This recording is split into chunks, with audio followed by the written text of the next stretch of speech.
Desde el estudio José Rafael Ferrari en el Centro de Noticias Televicentro, para Honduras y el mundo presentamos el foro líder de la televisión en Honduras. Frente a frente con Renato Álvarez. Frente a frente presenta el tema del día.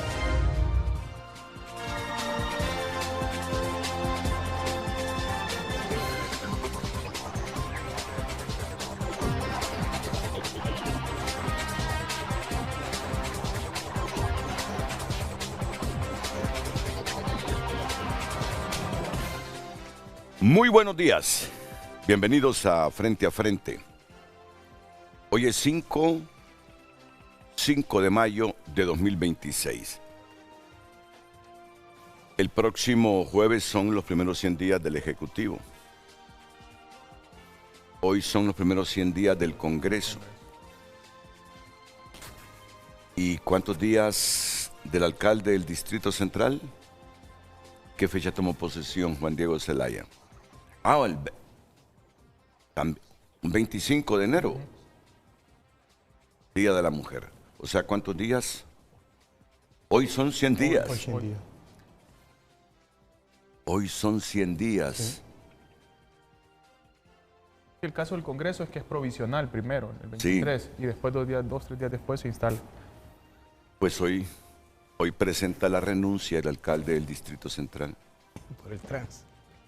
¿Ah? Y la toma, por favor. Quiero ver la reacción de mis amigos en el panel. ¿Y eso? Esa es la pregunta correcta. ¿Y eso? Es que miren, revisando todo el material, preparándome para estos días de los 100 días, que yo creo que es un periodo muy corto, se lo digo con toda franqueza, sí, que es un periodo muy corto, muy de acuerdo, pero que puede inducirnos a pensar qué rumbo llevamos también. Tendremos un gran debate con toda esta juventud, pero ustedes están así como impactados. Renato diciendo que hoy renuncia a Juan Diego Zelaya. Creo que lo asocio con algo. Revisando el material, me he encontrado con esto. Por favor, producción a cargo de Carlos Santino. Yo no voy a tapar el sol con un dedo. Mi partido empezó este proyecto y no se puso a funcionar. Sí. El alcalde actual, que tenemos, que es de otro color político, también dijo que lo iba a poner a funcionar en varios programas de televisión y tampoco lo puso a funcionar. Es una enorme deuda que tiene la ciudad con sus ciudadanos. Esto es movilidad urbana sostenible, esto ayuda también para el cambio climático y otras ciudades lo tienen, nosotros también lo necesitamos poner a funcionar. Y como ya la gente no cree, yo estoy claro de eso, yo fui más allá de decir, lo voy a poner a funcionar.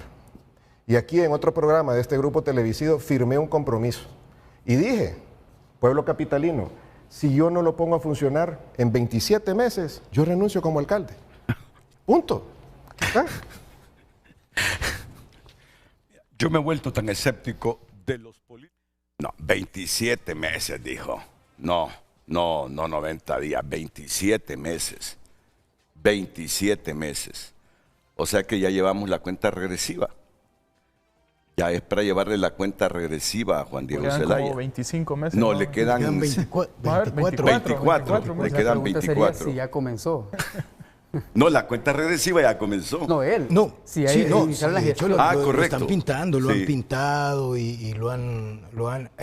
La pregunta aquí sería, a la luz de todo el desarrollo que se ha dado, ¿qué tan eficiente va a ser volver a hacer un esfuerzo de ese tipo cuando hay una cuenta pendiente en términos de transparencia ahí?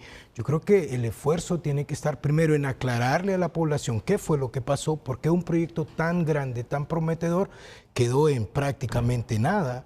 Y a partir de ahí, entonces sí, tomar la palabra que dice el señor alcalde, ¿verdad? En el sentido de cómo este proyecto se convierte en un tema realmente que ayude a solventar el problema de transporte urbano en la capital, que hoy en día, con el problema que tenemos del precio de los carburantes, es fundamental, siempre ha sido fundamental. Y yo me acuerdo, y perdone don Renato que voy a abusar aquí, yo cuando estaba en el Central, yo era usuario del transporte urbano de la capital y siempre fue deficiente. Siempre fue deficiente, inseguridades, incomodidades, temas de tiempos, ¿verdad? Y yo creo que ahí hay un tema de cómo se puede mejorar. De hecho, uno de los puntos que el FOSDE proponía para este tema de la crisis energética era mejorar el transporte urbano en el corto tiempo. Y uno de los puntos que es fácil, y se lo digo fácil en términos de toma de decisiones, es cómo se mejora la seguridad. Si usted no va a poder mejorar en comodidad, ¿cómo se mejora seguridad? Porque hoy en día, cada lunes que nosotros escuchamos un aumento de precios en los carburantes, es más gente que estaciona su vehículo, más gente que va a comprar motos con todos los problemas que tienen de siniestralidad y de accidentes, y más gente que decide andar en transporte urbano. Entonces sí hay que preocuparse por ese tema. Bueno, pero en todo caso, la promesa es 27 meses. Correcto. Ya han transcurrido 3 meses. 3. Le quedan 24. O sea, lo que quise dar a entender es que estamos monitoreando. Estamos monitoreando. Y lo hacemos con la intención de meter presión. Claro. No sé si 27 meses eran suficientes como para echar a andar el proyecto del TRAN 450. Bueno, ciertos caminos están, Sí. ¿no? Ya la obra gris está hecha. Exactamente. Algunos Nos prometieron desde la destruyeron. Kennedy hasta el estadio. Mi pregunta más bien va enfocada es de dónde se va a volver a financiar. Porque recordemos que hay un préstamo que Correcto. estamos pagando los que aportamos y tributamos, ¿no? ¿De cuánto es el préstamo? No recuerdo, pero... Son como 45 millones de dólares. Era Fue con con el el Banco BCE. Interamericano. No, era el No, BID. fue el ¿El BID. BID? Banco ok. Centroamericano, sí. Entonces ahí es parte de la pregunta, ¿no? De dónde se va a financiar nuevamente y lo que decía Palma, ¿no? El tema de las responsabilidades también de una u otra manera de los que mal implementaron esa obra al inicio. Entonces, Mario Palma, ¿tú crees que tenga tiempo de cumplir esa promesa? Sí. Así, breve, sí. Sí, Ya después vamos a hablar definitivamente también sí. de Juan Diego Zelaya. César Espinal, coordinador del Observatorio de Política Anticorrupción del CNA, ¿tú crees que tenga tiempo el alcalde para esa promesa? Pero que sí, con la voluntad necesaria y el financiamiento que pueda él adquirir, es posible. Que estamos pagando el préstamo de esa obra gris, que fue de 45 millones de dólares al Banco Interamericano. Yo no sé si habrá organismo multilateral, porque con fondos de la municipalidad es difícil que eso se materialice. Sí, simultáneamente a una deuda que estamos pagando por esa obra gris, no sé si dirán, no, todavía es rescatable esa municipalidad, tiene capacidad financiera para que le demos otro préstamo y que termine de echar a andar un proyecto que lo necesita la ciudad de Tegucigalpa. ¿Crees que puede? Es un tema de voluntad, creo yo, y de priorizar también y de buscar los mecanismos para ver cómo financiar. Si puede ser un mix entre fondos nacionales y fondos externos. Lo que hay que ver también es si va a ser funcional, ¿no? Para el tema del alivio al tráfico y si la ciudadanía, que es un tema de percepción también, sí, si la ciudadanía lo va a percibir como algo positivo, lo va a utilizar, porque también de nada va a servir que esté útil, que esté funcional y que no sea un mecanismo utilizado por gran parte de la gente. Efraín Farach, el director de la Unidad de Información de Consulting HNL. Hoy, como siempre, el centro del debate del tema central que vamos a tener. ¿Y tú crees que en 27 meses ya te des el lujo de andar en ese TRAN 450, Efra? Buenos días, Renato, a sus panelistas y a toda la audiencia de Frente a Frente. Yo considero que sí hay tiempo, el análisis de factibilidad para ver si es conveniente. Recordemos que cada 4 años en el mundo se dan estos choques a la economía. Primero la guerra de Ucrania y Rusia, 4 años después la guerra en el Medio Oriente, y esto vendría a aliviar los altos costos de los carburantes. En 18 semanas un aumento de 60 lempiras el galón de combustible de diésel, que representan cerca del 68% de incremento. Sí, y sigue subiendo, ¿no? El precio del West Texas, el Brent para Europa sigue subiendo. Subió ayer. El petróleo. Subió ayer el precio internacional de referencia WTI, ya está arriba nuevamente de los $105. Ok, bueno, se ha encontrado con un factor externo, la nueva administración Asfura, complejo. No estoy diciendo que los otros gobiernos que antecedieron a Asfura no tuvieron sus propios obstáculos, factores externos que incidieron en que no se materializaran muchos de sus objetivos. Pero Yo diría en este momento, no he presentado el tema central, pero seguro que esto va a ser objeto de discusión. El LPG, ¿desde hace cuántos años estaba congelado el precio? No recuerdo los años, pero sí entiendo que eran varios años y que por eso incrementó, no en 7 lempiras ahorita la tarifa. ¿Cuánto, Palma? Sí, mire, cuando uno revisa los precios históricos, por ejemplo, del gas LPG de 25 libras, está a 245, pero no es el precio más alto que hemos pagado. El precio más alto que pagamos fue 313 lempiras, que se pagó en febrero del 22. De hecho, nosotros en la oficina hemos hecho un análisis histórico de estos precios, ¿verdad? Y por ejemplo, en la gasolina Super, el precio histórico más alto que hemos pagado fue en julio del 22, asociado a la guerra de Ucrania, si no mal recuerdo, fue 146 lempiras. En regular, sí, ya estamos pagando un precio histórico alto de 129 lempiras, cuando el precio más alto que habíamos pagado era de 126.39, también en julio del 22. En diésel, fíjese que es uno de los hidrocarburos más importantes, el precio también es histórico, está a 141, el precio más alto que habíamos pagado era 128 lempiras, ¿verdad? Y en querosene el precio también es el histórico más alto, 139, creo 139.70, lo podemos ver ahí, y el precio más alto que habíamos pagado era 138. Más o menos estos precios están asociados al fenómeno de la guerra de Ucrania en el 22. Entonces ya estamos pasando los umbrales de los precios históricos. Por lo tanto, entonces esto lo que nos lleva es que hay que tomar decisiones históricas que sabemos que van a ser decisiones paliativas por las características que tiene este mercado para Honduras, pero que son sumamente necesarias. Pero mi pregunta, Palma, es, ¿desde hace cuántos años, no sé si solo fue en la administración de Xiomara Castro o incluyó otra administración, el precio del LPG no se movía, el doméstico, ese que utilizan buena parte de nuestras viviendas? Debió ser en el gobierno anterior. Sí, fue en el gobierno anterior, como 4 años creo. Creo que ellos fueron 4 años. implementaron, sí. 5 años ya. 5 años. 5 años. Ok, 5 años. O sea que incluyó el último año de la administración De Juan Orlando. de Juan Orlando Hernández. Entonces, mira, se le ha subido al LPG, al doméstico. Y si no hay las mejores decisiones para equilibrar lo que esto impacta en mucha gente, muchos hogares que consumen ese gas para cocinar, yo ayer pensaba, este puede ser el principio del desgaste del gobierno. Este puede ser el principio del desgaste del gobierno, porque mira, la gente en Honduras no entiende los factores externos, no entiende los factores externos y cómo repercuten en el valor de insumos que no los producimos nosotros, sino que lo importamos. Y después de muchos años, va para arriba el LPG. Y yo quiero, y hoy va a ser parte del debate también, en la postura que tiene Dante Mossi, que Dante Mossi dice que buena parte de los hondureños utilizan el queroseno, pero ayer consultamos con Saraí Silva de la DIPE. No es cierto, dice. Aquí la gente no compra mucho queroseno, el gas del candil que salía una humareda en nuestros tiempos y que lo sigue siendo. Y ese no está subsidiado. No lo han subsidiado. No lo han subsidiado y él reclama, ¿por qué estas cosas no las subsidia la nueva administración? Sí se puede, dice. En años anteriores lo hicimos, sí se puede.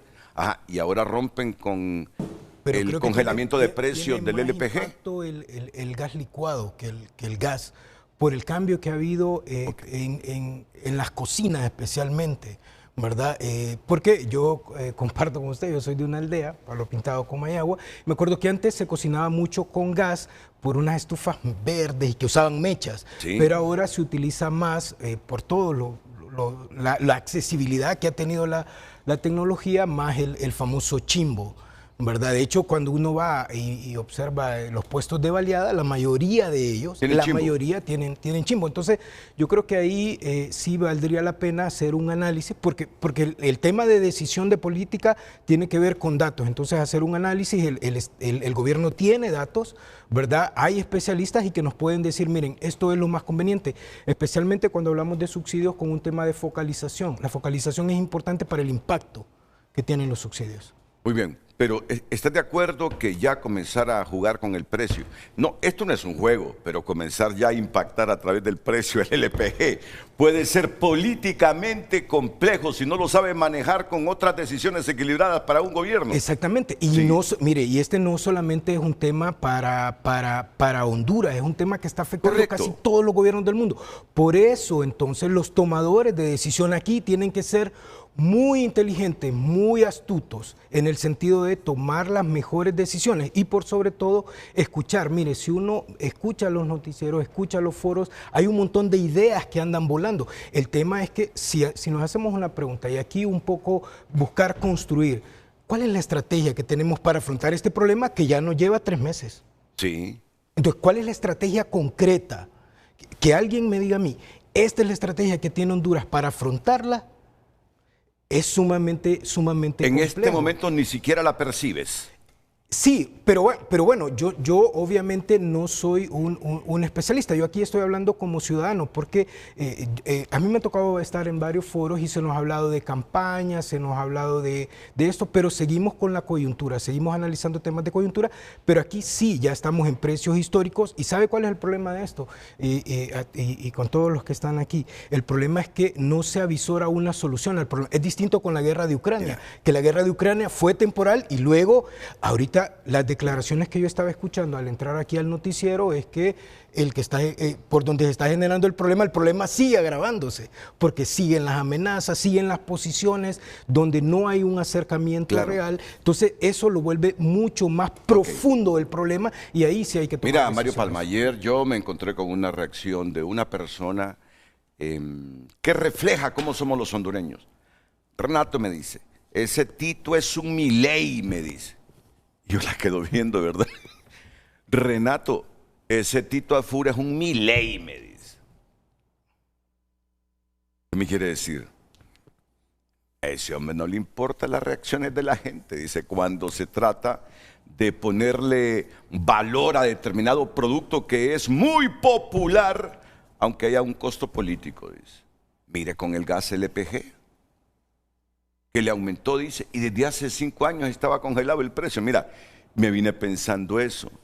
Hay decisiones que en economía duelen, no son nada populistas, pero pueden generar ingobernanza. Y una percepción que después no se las puede quitar ningún gobierno. Eso. Total. Cuidado con esa percepción, Tito. Cuidado con la percepción de la gente. Esta crisis puede marcar la percepción que tenga la gente para los próximos 4 años. Yo sé que es difícil, pero hay que saber equilibrar las cosas. Muy bien, esto solo era un ejercicio. Ya quedamos que sí tiene tiempo Juan Diego Zelaya para construir el 450. Sí. Y que ya comenzó la cuenta regresiva. Ya lleva 3 meses. O sea, solo le quedan 24. Él prometió 27 meses. Efraín Farach. Efraín hoy tiene los insumos. Que conste, voy a partir de esta premisa. Para mí, 100 días es muy poco, hombre, para empezar a juzgar así de manera severa a un gobierno. Para mí es hasta sesgado, creo, ponerse absoluto defendiendo verdades personales con 100 días. Ojo, pero a mí 100 días me pueden dar la pauta hacia dónde puede ir un gobierno. Pincelazos los ve. Sí. Hacia dónde va y cuáles son las prioridades. Y no vamos a eludir dar pincelazos esta mañana. Por eso Lucecita Madrid se prepara para las preguntas y Efraín Farach, el director de la Unidad de Información de Consulting HNL, nos tiene unos insumos fundamentales para comenzar el debate en frente a frente. Así que vamos contigo, Luz Madrid. Buenos días, en pantalla la pregunta de hoy. Recuerde que hay 2 medios por los cuales puede enviar su opinión, el número de WhatsApp y también nuestra cuenta en X. ¿Estamos frente a un gobierno que está sentando las bases para cambios a mediano plazo o ante una gestión donde la actividad no necesariamente se refleja en resultados inmediatos? Tenemos otra pregunta también. Hay que lanzarla también porque lo que queremos es ser amplios en Ahí el debate. tenemos, Si 100 días no alcanzan para cambiar un país, entonces la pregunta objetiva y sin sesgo es, ¿las decisiones tomadas en este periodo van en la dirección correcta o solo mantienen el rumbo de siempre? Y esa pregunta refleja el tema central. La otra es complemento. Así que volvamos con la pregunta central de frente a frente. Y luego vamos con la pregunta complemento para que usted tenga insumos para participar en el programa.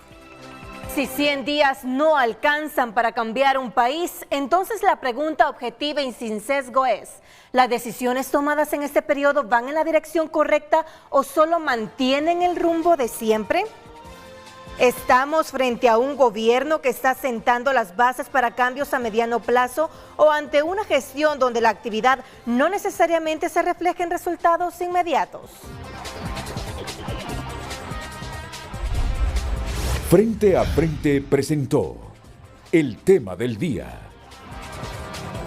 Y presento de inmediato, de manera breve, porque después vamos a ampliar para ir a la pausa, a Efraín Farash, director de la Unidad de Información de Consulting HNL. ¿Qué tendremos de insumos para el debate ya que se acercan los 100 días el próximo jueves, Efraín, esta mañana en Frente a Frente? Renato, cuando hablamos de la medición de los 100 días, no es una casualidad la medición. Su origen se remonta a un 4 de marzo de 1933, cuando Franklin Roosevelt llegó a la presidencia de los Estados Unidos y en medio de una gran depresión, la mayor crisis de los Estados Unidos en su historia, por lo tanto se vio obligado a implementar una batería de medidas para rescatar lo que es la economía y la confianza en el país. Se dice que durante la Gran Depresión de los Estados Unidos, el Producto Interno Bruto de los Estados Unidos cayó un 30%. Aquí tenemos los analistas que pueden aportar mayor datos de lo que sucedió en la Gran Depresión de los Estados Unidos. La tasa de desempleo subió a un 25% durante la Gran Depresión. Eso significa que 1 de cada 4 estadounidenses activos se encontraban sin empleo. Se contrajo el sector industrial entre un 45 y 50%. Es por eso que las medidas que implementó Franklin Roosevelt, denominadas el New Deal o el Nuevo Trato, consistían en la generación masiva de empleos mediante la agricultura. También potenció el sector industrial, dio confianza nuevamente al sector bancario porque durante la Gran Depresión quebraron 9,000 bancos, donde miles de millones de ahorros se perdieron. Es por eso que la medición de los 100 días ya es una métrica internacional. O sea que Roosevelt lo logró. Sí, lo logró. Por lo menos sentó la base de lo que sería el resurgimiento. Sí, recordemos que los 100 días no definen un gobierno, pero sí revelan su rumbo. Muy bien. 100 días no definen un gobierno, pero revelan su rumbo. Qué buena frase, Efra. Qué buena frase. 100 días no definen un gobierno, pero revelan su rumbo. Háganme un contraste, pónganme una fotografía ahí de Tito Afura. No es que le encuentro parecido con Roosevelt, pero... No, ahí es Tito. Contrástenmela con Franklin Delano Roosevelt. Me encantó esa frase. Y esa frase será el debate que tendremos Así debe ser. Hoy aquí en Frente a Frente con Efraín Farash, que nos presentará los insumos y que es un gran analista también. Juan Carlos Aguilar, director de Democracia y Transparencia de la Asociación para una Sociedad Más Justa. César Espinal, coordinador del Observatorio de Política Anticorrupción. Y Mario Palma, coordinador de Investigaciones Económicas del Foro Social de Deuda Externa y Desarrollo de Honduras. Les quiero decir algo. Estos son los 3 tanques de pensamiento que tenemos en Honduras. Está el CESPAD también. No pudo venir el de CESPAD, pero está invitado. Pero aquí están los representantes de los 3 tanques de pensamiento que en los últimos años o décadas ha tenido Honduras. ASJ, CNA, FOSDE, y lo digo con mucho orgullo, para demostrarle a Honduras que el debate será serio y muy serio. Si 100 días no alcanzan para cambiar un país, entonces la pregunta objetiva y sin sesgo es: ¿las decisiones tomadas en este periodo van en la dirección correcta o solo mantienen el rumbo de siempre? Ya comenzamos contigo. Después de la pausa, Efra, atentos.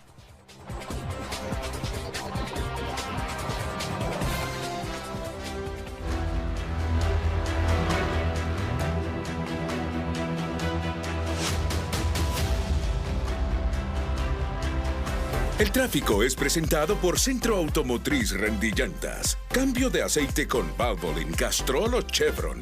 Protección y confianza.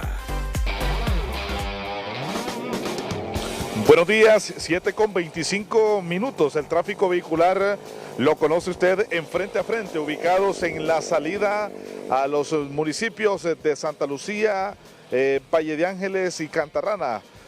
Ubicados aquí específicamente en mediaciones de la colonia El Sitio. Ese es el tráfico vehicular que usted se va a encontrar a esta hora del día si viene para sectores como la colonia San Miguel, si viene para el centro de la capital, si viene para la 21 de octubre. Es bastante el tráfico vehicular a esta hora del día. Tómelo en cuenta, amigos televidentes, el tráfico vehicular lo conoce usted en Frente a Frente. Buenos días, Tony Munguía les ha informado. El tráfico fue presentado por Centro Automotriz Rendillantas. Cambio de aceite con Valvoline, Castrol o Chevron. Protección y confianza.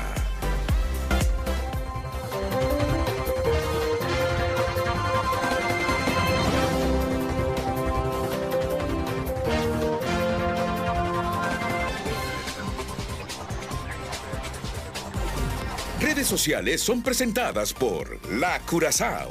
Regalos listos para mamá.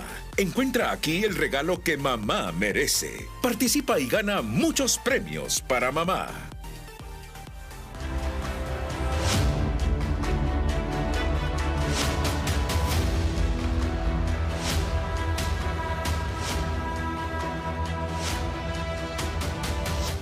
El tema de hoy: si 100 días no alcanzan para cambiar un país, entonces la pregunta objetiva y sensata es: ¿las decisiones tomadas en ese periodo van en la dirección correcta o solo mantienen el rumbo de siempre?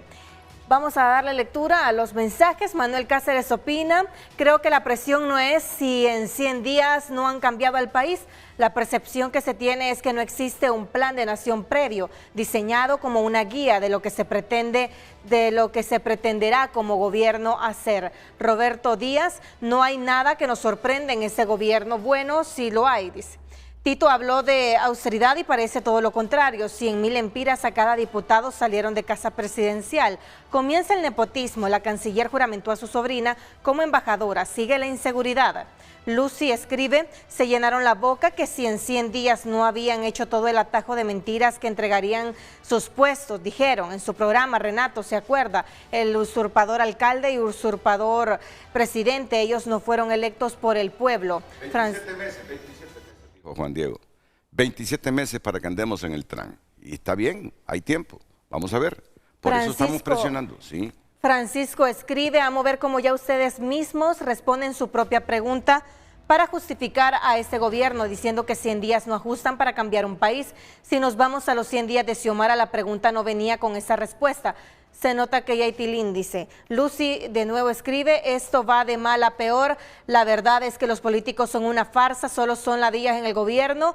¿Qué representantes corruptos y ladrones tenemos? Alan opina: por lógica 100 días no sirven para mejorar a un país, pero se puede ver el rumbo correcto o incorrecto por el que vamos y definitivamente siguen improvisando tal como hicieron los de Libre y Liberales anteriormente. No están haciendo nada por ayudar al pueblo, son lo mismo. Escriben los televidentes, sigo opinando. También lo puede hacer a través de WhatsApp.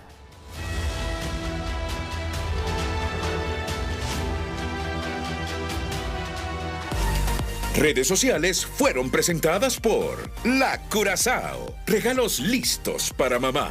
Encuentra aquí el regalo que mamá merece. Participa y gana muchos premios para mamá. Admito que no sabía de dónde venían los 100 días. Yo hasta hoy, como decimos nosotros, me lo desayuno.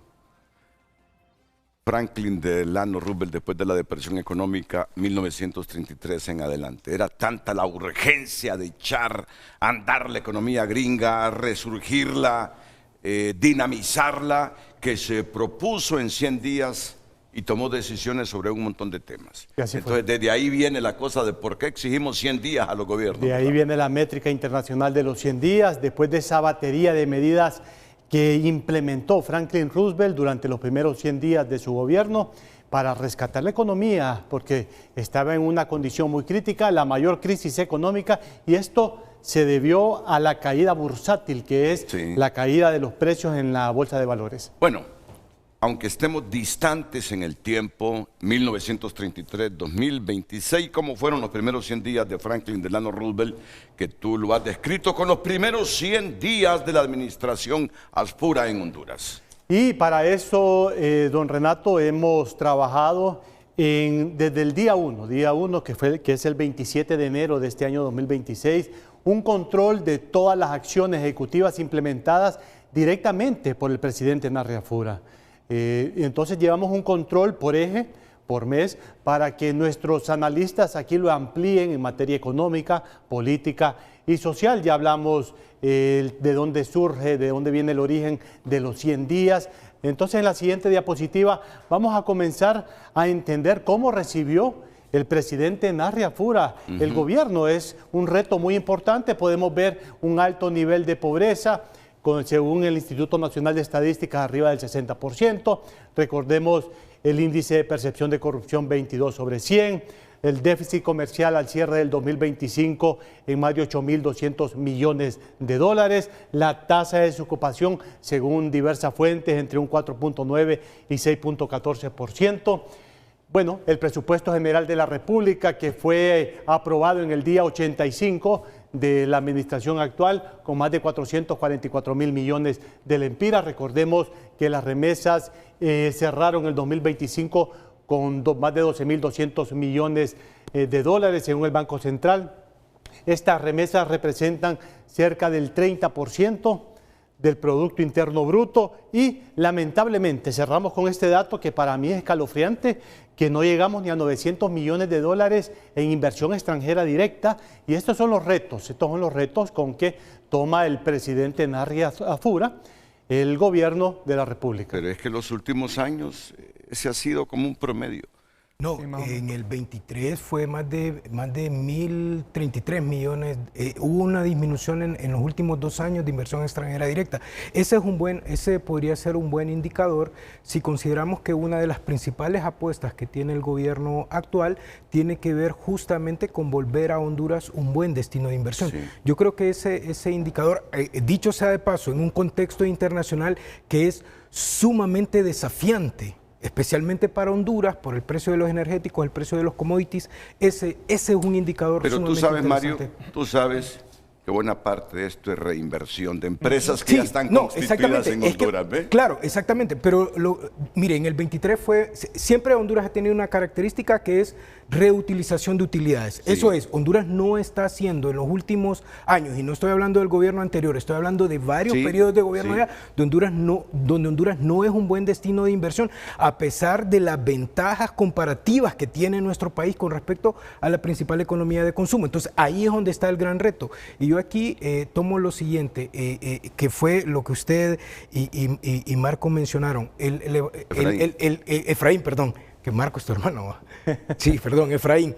El reto tiene que ser cómo nosotros empezamos a visorar qué es lo que se viene al país. No, porque 100 días es insuficiente para cualquiera si pensamos que en el día 87 se aprobó el presupuesto, y el presupuesto es el principal instrumento. No tendría sentido hacer una evaluación en este sentido. Nosotros en FOSDE decíamos, démosle 6 meses, pero creemos nosotros que sí podemos ver hacia dónde podemos ir, lejos de que tenemos una coyuntura de precios energéticos que nos está quitando bastante tiempo.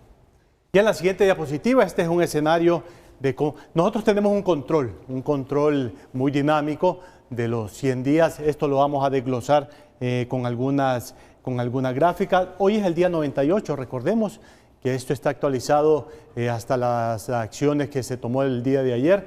Un total de 163 acciones ejecutivas se han tomado directamente del presidente Narri Afura, y tenemos todas las actividades desde el día 1, que fue el 27 de enero, hasta el día de ayer. En la siguiente diapositiva ya entramos en contexto para conocer la cantidad mensual de acciones ejecutivas que ha implementado el presidente Narri Afura. En el mes de enero un total de 21 acciones ejecutivas, en el mes de febrero un total de 49, en el mes de marzo 45, abril 46, y en lo que va de mayo ya son 2 acciones ejecutivas. Dentro de esas, el viaje que tiene a los Estados Unidos por temas de inversión, un total de 163 acciones ejecutivas distribuidas por mes.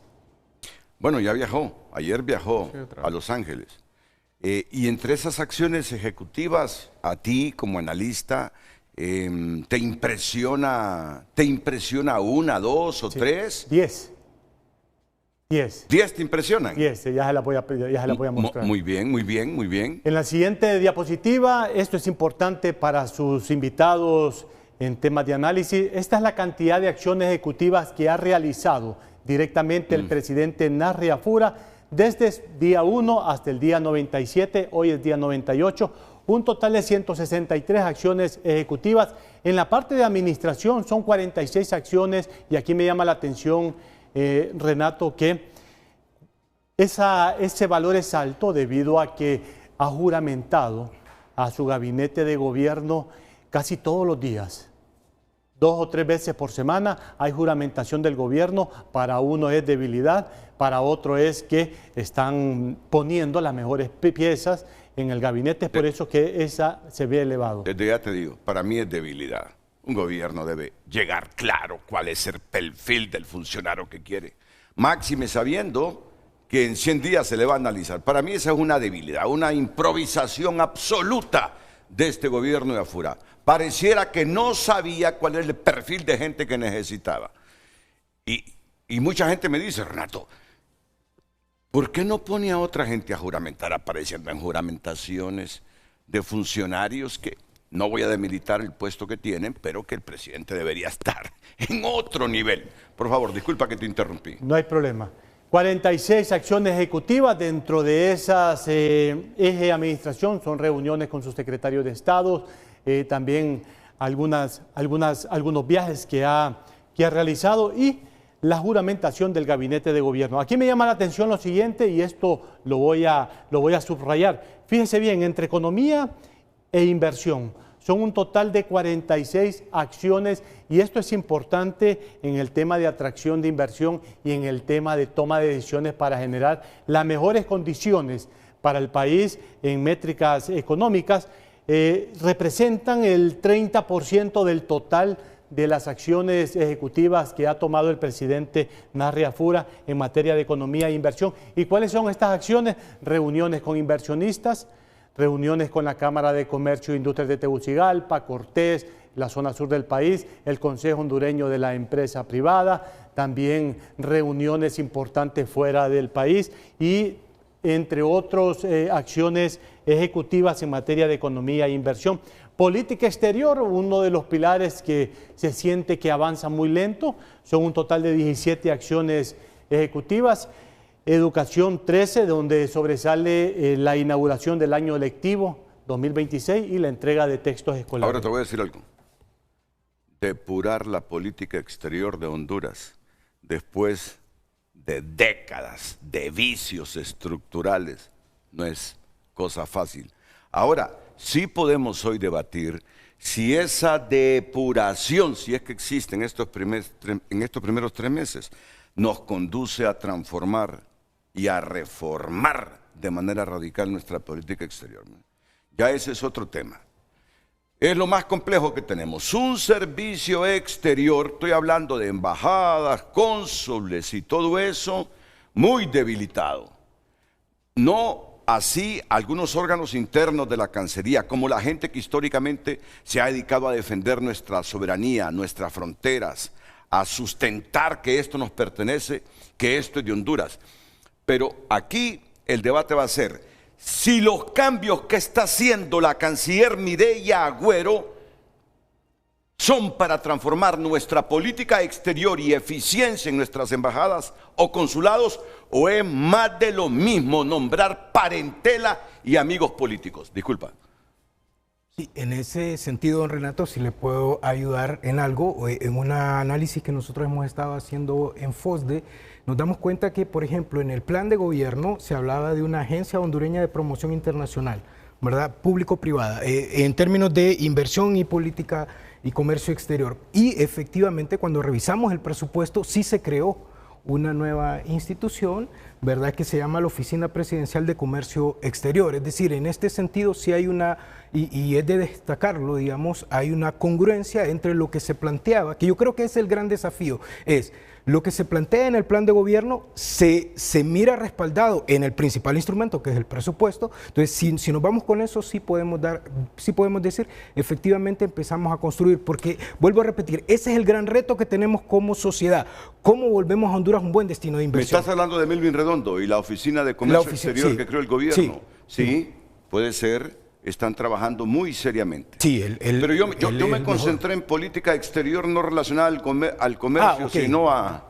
Sí, lo que pasa es que también está, porque si nosotros revisamos el plan de gobierno, se habla que efectivamente ahora las embajadas, los consulados, todo el tema de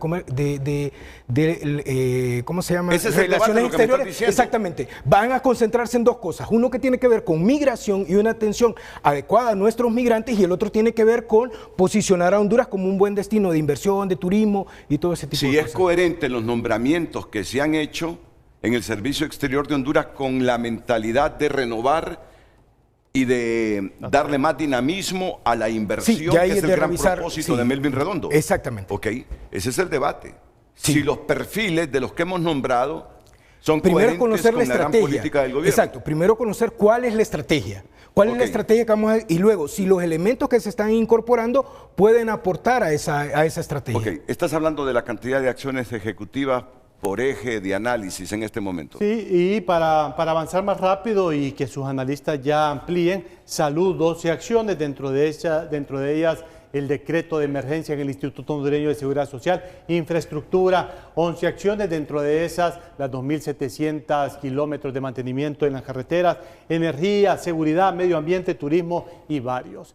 En la siguiente diapositiva traemos esas 10 acciones que yo considero, tal vez nuestros analistas nos dan mayor aporte, que son de las pilares, de las bases, de las claves, aunque hay decisiones importantes que ha tomado el presidente Narria Fura, como eliminar los carros blindados, la seguridad a funcionarios, que el retrato de él no estuviese en las instituciones del Estado. Esas son algunas que han llamado la atención, pero en el día 1, 27 de enero, la acción de sanción del decreto legislativo para revisar y aprobar la ley de empleo parcial, nosotros lo hemos denominado en el eje de economía. La segunda acción fue un día después, un 28 de enero, en el día 2 del presidente Narria Fura, firma de decreto ejecutivo para asumir temporalmente las funciones de la Secretaría de Salud. Decisión controversial, ¿verdad? Decisión controversial. La acción 3 que hemos nosotros identificado fue un 2 de febrero, en el día 7 del presidente Narria Fura, inauguración formal del año lectivo 2026, y este va en el eje de educación. La 4, reunión con Donald Trump en su residencia en Mar-a-Lago, en Florida. Esto fue un 7 de febrero, fue el día 12 de la administración del presidente Narria Fura. Otra acción, reunión con el jefe de la misión del Banco Mundial para hablar temas de infraestructura, salud, inversión, empleo y analítica, y este va en el eje de inversión. Otra acción, primer consejo de secretarios de Estado para tomar decisiones en temas de salud, infraestructura, diagnóstico institucional, tamaño del Estado y seguridad. Esta es una acción administrativa. Reunión en Estados Unidos, este fue el 5 de marzo, en el día 38 del presidente Narria Fura, reunión en Estados Unidos con el presidente del BID para impulsar un plan de transformación económico en Honduras. Eje económico. El 6 de marzo, día 39 del presidente, reincorporación de Honduras al CIADI. Creo que esto es una de las más importantes, el Centro Internacional de Arreglo de Diferencias Relativas a Inversiones, en el eje de inversión. Y la novena, participación en la cumbre Escudo de las Américas, que es estratégica, convocada por el presidente Donald Trump. Esto fue el 7 de marzo, en el día 40 del presidente. Y la última que traemos fue el 26 de marzo, en el día 59, declara emergencia en el Instituto Hondureño de Seguro Social para atender crisis y mejorar servicios de salud. Pues es impactante, es educación, pero yo como hondureño lo que quiero saber es si la inauguración formal del año lectivo 2026 me está generando las transformaciones cualitativas que yo quiero para nuestro sistema educativo. Y más allá de eso, Renato, porque yo viendo mucho de esto, yo me preocupo más bien. O sea, en el sentido de, para mí no es una valoración en función de reuniones, porque yo creo que eso es parte del trabajo previo para llegar a los resultados. Y usted ponía un ejemplo claro, inauguración formal del año lectivo. O sea, eso lo puede ir a hacer usted, si se lo delegan, lo puedo ir a hacer yo, lo puede hacer cualquier persona. Creo que ahí lo realmente importante es qué va a hacer o qué está haciendo el gobierno con el tema de educación para recuperar el 1.2 millones de niños que están fuera del sistema. Lo más importante ahora es que cambió el horario de clases para que los niños no se asfixien por las temperaturas altas. Bueno, a mí es lo que me ha llamado la atención. Después de eso, nada. Tema textos escolares, que entiendo ahí que sí se está trabajando y se está priorizando para entregarle a los niños y que tengan cada uno de esos elementos, y cómo mejorar, más allá de los 200 días clases, cómo mejorar ese nivel de los niños en función de las evaluaciones. Regionalmente estamos 35 puntos por debajo de la media en función de eso. Luego veo mucho reunión, y es que es muy difícil medir también esas acciones cuando el plan de gobierno es tan ambiguo. Nosotros incluso mañana vamos a presentar una evaluación. ¿Te parece que es ambiguo el plan? Y tenemos una conceptualización para muchas acciones que las catalogamos como ambiguas, porque entre que no dicen nada y que son muy difíciles de medir, entonces en ese sentido nosotros hemos catalogado desde esa perspectiva. Y luego está el plan, que sí está para cada una de las acciones, para cada uno de los temas primordiales, pero luego nos encontramos con las diferentes dependencias de Estado que cada uno está construyendo su propio plan a raíz de que han tomado posición. Entonces ahí es como, ¿qué está pasando? Se elaboró ese plan de gobierno única y exclusivamente para presentarlo antes de noviembre, previo a elecciones generales. Tal vez se decidió no utilizarlo porque no cumplía con la finalidad y la visión del presidente para gobernar esos 4 años. Y lo que estamos viendo en este momento, al menos con Secretaría de Educación y Secretaría de Seguridad, es que cada quien está desarrollando su propio plan. Creería y entendería que lo están validando con el presidente, ¿verdad? Porque también es un tema de responder a la visión de él que tiene para el país en ese sentido. Y luego, si usted ve ese plan de gobierno en su esencia, usted no encuentra indicadores de medición, usted no encuentra un cronograma de implementación, usted no encuentra el tema de la priorización, que incluso en el análisis uno lo va viendo. ¿Cuál es la priorización de este gobierno en sus temas trascendentales? 1, que es el tema económico a través de la atracción de la inversión. 2, salud, educación y el tema de infraestructura, ¿no? Que se ha hecho una inversión bastante grande, o al menos se ha intentado a través de esa reactivación y tener esos fondos. Pero honestamente sí me genera preocupación el tema de contabilizar tantas acciones que realmente son administrativas y no llevan a un impacto, ¿no? en el gobierno. Entonces de ahí surge una pregunta que me parece lógica. ¿Estamos viendo un gobierno que actúa o un gobierno que realmente transforma? Siempre diría yo, con esa prudencia de que solo son 100 días, que me gustaría a mí que comenzaran a demostrar desde el gobierno que están tomando acciones para transformar, no para seguir con lo mismo. Vamos a ver. Gracias, Cefra. Vas a estar con nosotros las 2 horas porque tenemos material. 100 días suelen marcar el tono de un gobierno. Desde que lo hizo Roosevelt en el 33, después de la depresión económica en Estados Unidos. 100 días suelen marcar el tono de un gobierno. En este caso, los números muestran movimiento, más de 160 acciones, decisiones en distintas áreas y presencia en la agenda nacional e internacional. Pero los datos del país cuentan otra historia: pobreza alta, empleo limitado, inseguridad persistente y una economía que sigue dependiendo en gran medida de las remesas. Ahí está el punto clave en este balance.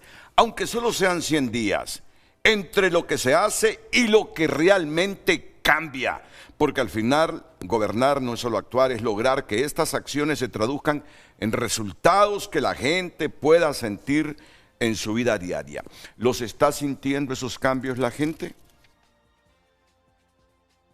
¿Los está sintiendo esos cambios la gente?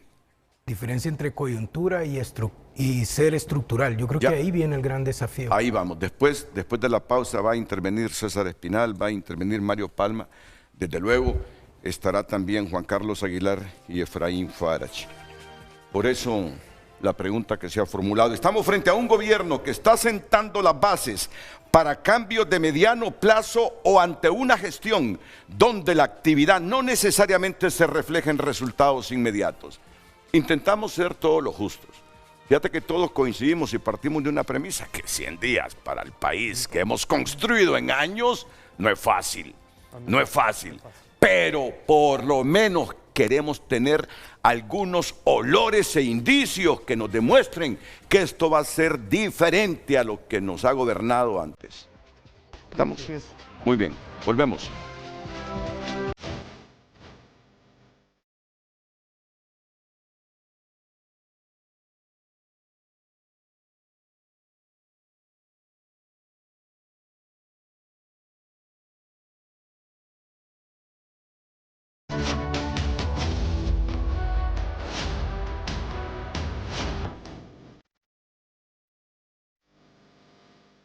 Hoy en tu nota es presentado por Farmafácil. Realiza tus pedidos con delivery gratis. Farmafácil.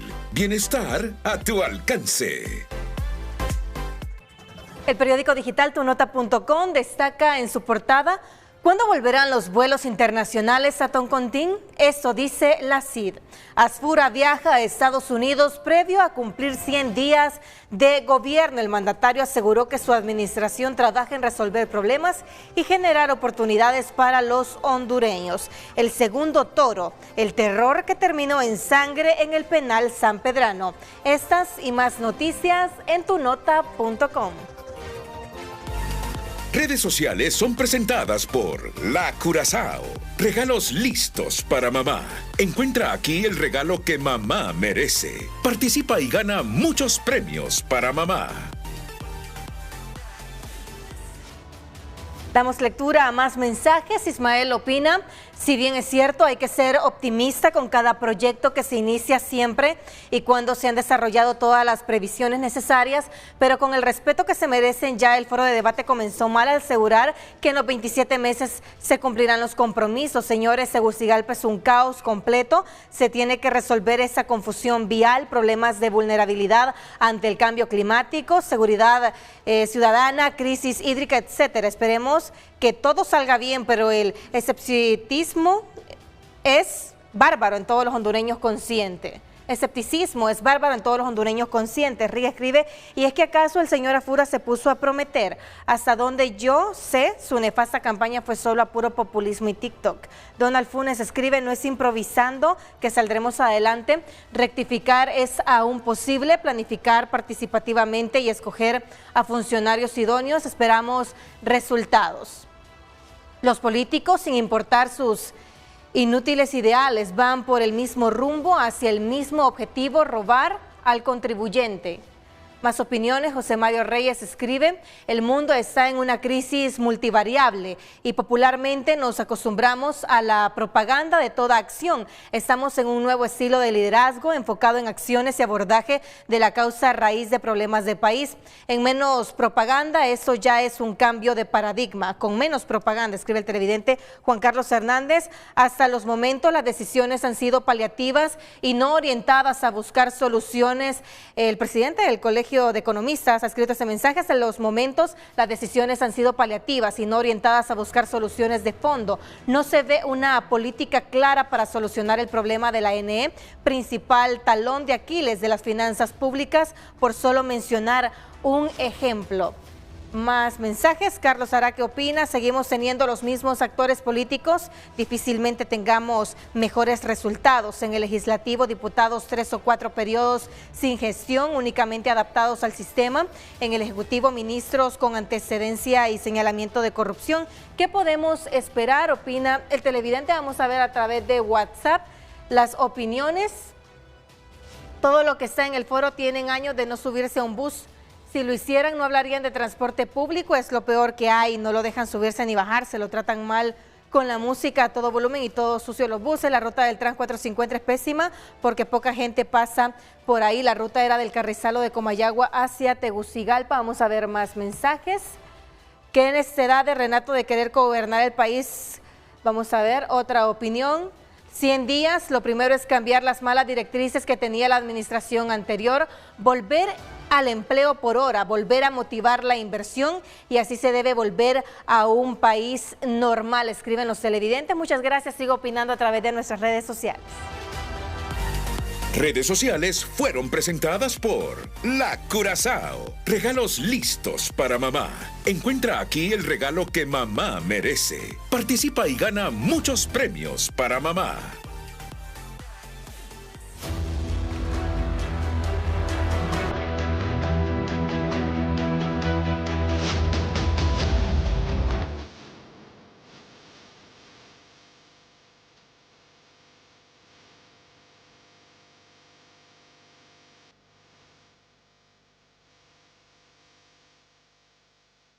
Nuestros 4 panelistas y el moderador, cada 4 años uno desea que el país mejore, que cambie. Aquí no estamos a favor de Tito ni en contra de Tito. Simplemente este tipo de programas y evaluaciones primarias es para concienciar que si las cosas se perciben no van por buen rumbo, pues a rectificar si apenas comienza este gobierno. Total. Tú quieres que tenga éxito este gobierno. Todos. Tú anhelaste que el de Xiomara tuviera éxito como yo también. Éxito pleno. Igual tú, César. Por supuesto. Claro. Creo que esta pregunta que plantea el programa inicialmente suele ser interesante porque, como lo decíamos en un inicio, 100 días quizás suele parecer muy poco para evaluar el trabajo que tiene que cumplir un gobierno. Pero lo que pasa también es que esto, como se decía, quizás marque el rumbo, pero más allá de ello hay que recordar que antes del 30 de noviembre, si hoy estamos llenos de expectativas y eso es lo que nos hace estar exigiendo bajo este estándar de los 100 días, es que antes del 30 de noviembre también estábamos llenos de un montón de promesas. Entonces eso nos lleva a pensar sobre todas esas promesas que se hacían en función de los muy conocidos problemas estructurales que atravesamos en el país, es que esperamos ver al menos un panorama de cambio frente a todo lo que ha venido ocurriendo. Hemos escuchado del presidente y de sus funcionarios muy cercanos que ya se deja hablar de los 100 días y que simplemente los dejen trabajar. Yo creo que no hay nada que esté impidiendo que realmente sigan esa teoría del trabajo y nosotros realmente estamos pues también en la capacidad de poder exigirle a un gobierno ver esos cambios ante todos esos problemas estructurales. Hoy pues en el análisis que nos presenta aquí el colega Efraín, se habla de 163 acciones ejecutivas, pero de eso nos lleva entonces a la reflexión cuántas de estas 163 acciones ejecutivas realmente representan una medida, porque solamente con medidas es que se pueden abordar los problemas que, como lo repito, son problemas estructurales y nada de ello va a tener un cambio si se aborda de manera coyuntural.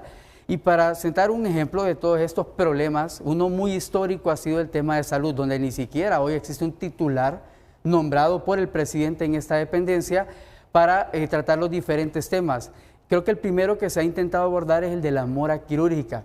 Para ello incluso se celebró un fideicomiso, que hay que recordar también el tema de los fideicomisos, los cuales históricamente han estado pues caracterizados por circunstancias de corrupción. Entonces aquí es donde nace también la pregunta sobre los mecanismos de transparencia que deben existir alrededor de la ejecución de este fideicomiso, si realmente se está reduciendo al día de hoy la mora quirúrgica, cuántas cirugías, cuánto dinero ha invertido el Estado realmente a través de este mecanismo. Son circunstancias que la población se está preguntando. Y es que si tuviésemos claro ese rumbo en estos primeros 100 días, creo que entonces no estaríamos a través de este foro de debate planteando las preguntas, porque ya tuviésemos las respuestas. Entonces a 100 días creo que persisten más las dudas sobre diferentes circunstancias, y también pues una que hablábamos en la pausa es el tema de corrupción, porque desde el gobierno muy poco se ha querido hablar sobre este tema, sobre todo por las grandes deudas que existen sobre el abordaje del fenómeno de la corrupción. Correcto, yo tengo preguntas directas en este momento que requieren respuestas breves de todos. Y para ir resumiendo, ¿cuál es la ruta clara que ha definido este gobierno en estos 100 días? Tú tienes, Mario Palma, claridad de la ruta clara. Fíjate cómo hago la conjugación de palabras. La ruta clara que ha definido este gobierno en estos primeros 100 días. ¿Lo tienes claro?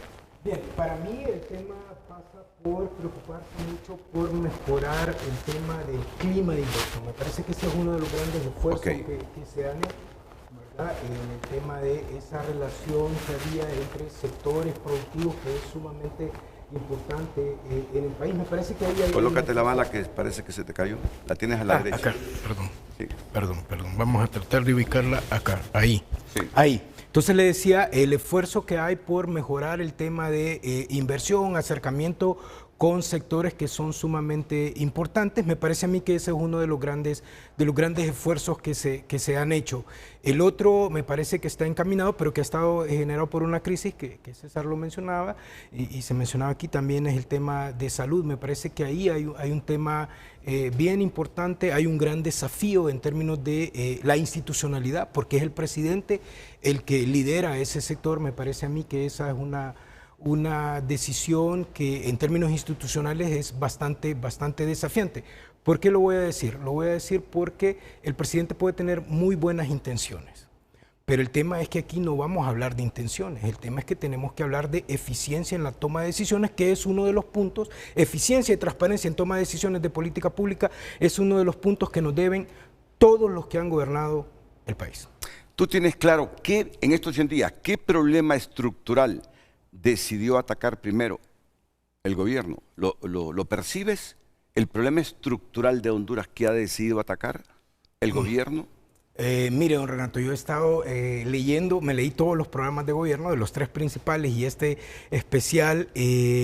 Yo insisto, a mí me parece que al menos en el plan de gobierno, y un poco lo que decía Juan Carlos, esa distorsión que hay entre lo que se planteó en el gobierno y lo que se está haciendo, me parece a mí que inversión, seguridad y el tema de infraestructura son los 3 principales ejes que por lo menos uno puede leer en términos de medidas en ese plan de gobierno. Ahora, lo que sí hay que ser claro es que se nos vino un tema coyuntural, que es el precio del tema energético, que pone de manifiesto un problema estructural que tiene Honduras, que se llama el tema energético, que creo que en las comunicaciones de quienes nos miran lo estábamos viendo. A mí me parece que ese tema de precio de carburantes ha venido a poner de manifiesto una gran deficiencia que tenemos en el país, que es el tema energético, que no se mira claro, e inclusive cuando uno mira el plan de gobierno, nos están hablando de, por ejemplo,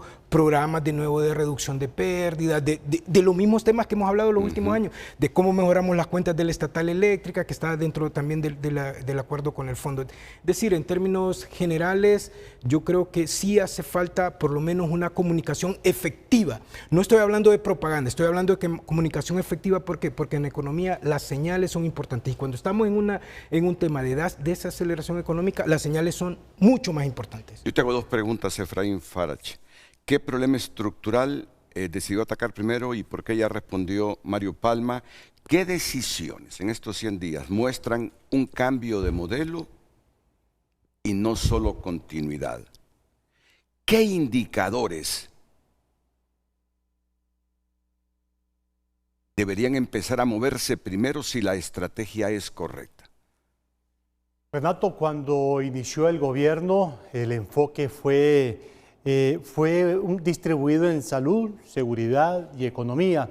Pero a mí me llama la atención que se ha avanzado en alguna toma de decisión en materia de inversión y economía. Estaba escuchando al presidente del Banco Central de Honduras que del 27 de enero a la fecha las reservas internacionales han incrementado cerca de 1.300 millones de dólares y eso le da estabilidad al país. Eso es importante para darle estabilidad al país ante estos choques internacionales que estamos teniendo. Pero usted mencionó algo muy importante cuando inició el programa, desgaste. Y eso es muy delicado porque estos 100 días de gobierno, como ya mencionamos, no definen el gobierno, pero sí revelan su rumbo. Recordemos que en estos 100 días la canasta básica ha aumentado un promedio de 700 lempiras, la energía eléctrica ha incrementado un 10.49%, ya aumentó un 15% la tarifa del transporte interurbano, ya aumentó el 30% la tarifa del transporte suburbano, también ha aumentado los fertilizantes y el costo de la canasta básica se ha encarecido. Por lo tanto, todo esto genera desgaste a la imagen presidencial que se debe de tener un control por parte de protección al consumidor. Y aquí viene una pregunta, y la pregunta es para Juan Carlos Aguilar. ¿Cómo evita el gobierno caer en muchas actividades pero pocos resultados? Fíjese qué buena pregunta la que me hace, porque lo venía pensando. Son justamente muchas actividades y lo que se tiene que hacer es una priorización. Y no hay que desconocer, muchas de esas actividades también han sido buenas. Y por ejemplo, en temas de inversión, con el tema del CIADI, con el tema de y creo que aquí sí quiero hacer un matiz antes de continuar. No hay que verlo solo estrictamente desde el Ejecutivo, sino también es la correlación que hace y facilita para que el Ejecutivo cumpla muchas de sus atribuciones o de sus funciones el Congreso Nacional. Y ahí, por ejemplo, la renovación de los 5 años en el tema del régimen de importación. Eso es positivo, estar de vuelta ante el CIADI. La relación con Estados Unidos, que todavía quizá no la vemos materializada en resultados. Pero ¿cuál es el problema? Y ahí le he dado 3 ejemplos y tal vez otros 2 ejemplos más de cuestiones positivas. Iniciar con el programa de mora quirúrgica y mandar a imprimir los textos escolares. Esas son acciones positivas que podemos ver y pueden ser latentes y pueden ser palpables. Pero ahora bien, ¿dónde está fallando el gobierno o tal vez dónde no han alcanzado en 100 días en colocar, en brindarle respuesta directa al ciudadano? Ejemplos, lo que usted decía del querosén y del gas LPG, eso lo siente en la bolsa del ciudadano si hay medidas para mitigar ese tipo de situaciones. En el tema vinculado directamente con la energía, o sea, sabemos que hay factores externos, pero es cómo comunicar que esos factores externos están impidiendo que yo como gobierno no cumpla algunas de las funciones, porque usted hace una revisión del plan de gobierno en el tema de energía y una de las promesas, digamos, o de implementación es, lejos de, y así lo dice, no aumentar más la tarifa, sino más bien buscar bajarla. Obviamente tuvimos un aumento que mencionaba Efraín, de cerca del 11% de la tarifa, pero es cómo explicarle eso a la ciudadanía. Ayer estaba en un local comercial, se me acerca una señora y me pregunta precisamente eso, que le explique ese comportamiento del mercado exterior en el precio de nosotros y cómo. ¿Y sabe cuál fue la conclusión de ella? Me dice, en estos primeros, no me dijo 100 días, en estos primeros meses, me dice, lo que más he sentido es el golpe en mi bolsa. Y eso que yo, y así me lo dijo, y eso que yo no salgo a comer a la calle de esas comidas rápidas, dice que son gastos innecesarios. Y por eso te tengo una pregunta para seguir con lo que está reflexionando. ¿Dónde está el impacto en el bolsillo del ciudadano en estos 100 días? Porque la gente va midiendo mes a mes a los gobiernos por el impacto que tiene en su bolsillo. ¿Dónde está el impacto en el bolsillo de los ciudadanos en estos 100 días? Sabemos el factor externo. Claro. Tito y su gobierno jamás imaginaron lo que se iban a encontrar en esa guerra en el Medio Oriente y el impacto en el crudo, consecuentemente en la gasolina. Mire, yo lo veo desde 2 perspectivas. Digamos que una perspectiva positiva con el aumento del salario mínimo. Pero ¿cuál es el problema y que le está jugando en contra al gobierno en ese sentido? Ese aumento no lo siente la gente. ¿Por qué? Porque, bueno, con el crudo caro allá ha venido e incrementa el tema del combustible. Pero eso es una cadena, ya lo decía Efraín, 700 lempiras en el tema de la canasta básica. Y miramos los rangos de aumento del salario mínimo y el que más creo que anda en 1.100 más o menos en temas de aumento. 1.200. Vale, 1.200 lempiras. Los cajeros. Los cajeros. La banca. Ajá, la banca, que es como sí. los servicios financieros que son los que tienen como ese mayor aumento en ese sentido. Pero digamos que recibí ese aumento de 1.200, pero tengo un aumento solo en canasta básica de 700 lempiras. Si tengo un carrito y le pongo combustible, mínimo unos 200, 300 por económico que sea ese vehículo, le aumentó. Entonces no sienten ese impacto y más bien lejos de absorber ese golpe, digamos el salario mínimo, lo que está haciendo es que está superando. Entonces ya más bien se sienten un tanto más agobiados si lo vemos desde la perspectiva económica. Porque ese es otro tema, Renato. Hablar de democracia, hablar de Estado de Derecho, hablar de las relaciones internacionales, La gente, y no quiero decir que no lo entiende, es que no lo tiene como prioridad dentro de su día a día, porque la prioridad del hondureño común y corriente es comer, es mandar a su niño a la escuela, es tener seguridad en su barrio, y eso no se muestra latente, y lo veíamos en algunos indicadores al inicio que presentaba Efraín en ese sentido. Yo te puedo decir, Mario, porque tu especialidad está en lo económico. Es decir, para cualquier gobierno hubiese sido difícil encontrarse con esa guerra en el Medio Oriente y los precios del petróleo. Sí, todo el mundo está asustado. Todo el mundo está asustado. Pero bueno, es que lo que quiere la gente son gobiernos que sean capaces en medio de las dificultades salir con las medidas más inteligentes. ¿Tú crees que en este momento está sintiendo en estos primeros 100 días la gente que ha impactado positivamente en su bolsillo la gestión del gobierno de Afura? Bien, mire, comparto plenamente lo que ha expuesto Juan Carlos. Yo creo que, y fíjese que economía es bien interesante. Si usted quiere saber cómo un fenómeno cualquiera va a afectar una sociedad, tiene que saber cómo ese fenómeno va a afectar la economía. Para saber cómo va a afectar la economía, tiene que analizar oferta y demanda. Y con eso, entonces usted va a decir, este fenómeno me genera este problema. Lo que los hondureños hoy en día estamos sintiendo es que todos los lunes hay un aumento en el precio de los carburantes, que cada fin de mes nos llega una factura en términos de energía que es cada vez más alta, independientemente de los esfuerzos que hacemos por mejorar, eficientar el consumo en nuestro país. Por eso le digo, yo creo que aquí el secreto es, no es un secreto, es lo que todos conocemos. Honduras tiene problemas estructurales, ya aquí mencionaron unos, corrupción, ¿verdad? Por no mencionar a otros, el tema energético, pero también hay problemas en términos que son más coyunturales. Pero yo le voy a decir una cosa, yo creo que el gran reto, y esto es importante, mire, ve, el gran reto que tiene la actual administración, como las administraciones que han pasado y las que van a venir, es cómo todos estos esfuerzos que hemos hablado, como estos temas del presupuesto de la República, el programa monetario, todas las decisiones de política, todos los esfuerzos que hacen en el legislativo, en el ejecutivo y en el judicial, se traduce en una mejora de los ingresos de la ciudadanía. Cómo se traduce en una mejora en la eficiencia de la prestación de los servicios públicos, que hagan dos cosas que son fundamentales en el país. Primero, que nos ayuden a mejorar la competitividad del país para aprovechar todas las ventajas comparativas que tenemos y mejorar las oportunidades de generación de ingresos. Y segundo es cómo mejoramos la eficiencia en la prestación de servicios públicos para que nos ayuden a disminuir los costos de bolsillo. ¿Por qué? Porque si bien es cierto, uno puede entender, yo entiendo que no está en las manos de las autoridades controlar el precio de los carburantes, y eso todo el mundo lo entiende, no hay un hondureño que no lo entienda. Sabemos que es así, pero solo termino con la idea, pero sí también entiendo que está en las manos de las autoridades mejorar la prestación de servicios públicos, y le voy a dar un caso que es uno de los temas que tanto se ha hablado, y no solamente de esta administración ni de la anterior, sino que de todas, es ¿cuánto gasta una familia hondureña en términos de salud? ¿Cuánto gasta una familia hondureña? Voy a hablar de clase media, que es la que sostiene el país, bravo, asalariados como le quieran llamar, para educar a sus hijos. ¿Y eso a qué se viene? ¿Cuánto gasta un hondureño por temas de seguridad? ¿Por qué los hondureños tienen que andar con los vidrios arriba usando aire acondicionado? Porque tienen miedo de bajar el vidrio, porque si usted baja el vidrio, ahí nomás llegan. Entonces, esos temas son importantes. Si nosotros mejoramos la eficiencia en la prestación de esos servicios públicos, que dicho sea de paso, es una obligación de todo servidor público, es una obligación hacer su mejor esfuerzo, entonces sin duda alguna vamos a poder entender, y ahí vamos a llegar a esa relación que usted, don Renato, muy bien expone. La gente va a estar satisfecha y va a evaluar bien un gobierno cuando todas esas decisiones que hemos mencionado aquí se traduzcan en que mes a mes su presupuesto le ajusta más para mejorar su nivel de vida. Mira, antes de irme a la pausa, a los cuatro les pongo esta pregunta, les lanzo esta pregunta. Xiomara enfrentó la guerra o la invasión de Rusia a Ucrania, que se disparó todo, inclusive los carburantes.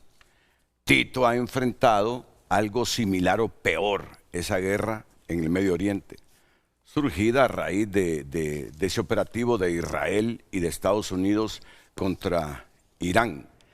En aquel gobierno, en el de Xiomara, se produjeron subsidios, ¿no?, para mitigar el golpe. Sí, se tomaron decisiones. Aquí se han producido subsidios también, pero en menor escala que en el gobierno de Xiomara. ¿Tú crees que Xiomara, indistintamente que solo tuviese recursos públicos para subsidiar todo, a raíz de lo que está pasando hoy, lo hubiese hecho? Bien, mire, eso es una decisión bien compleja.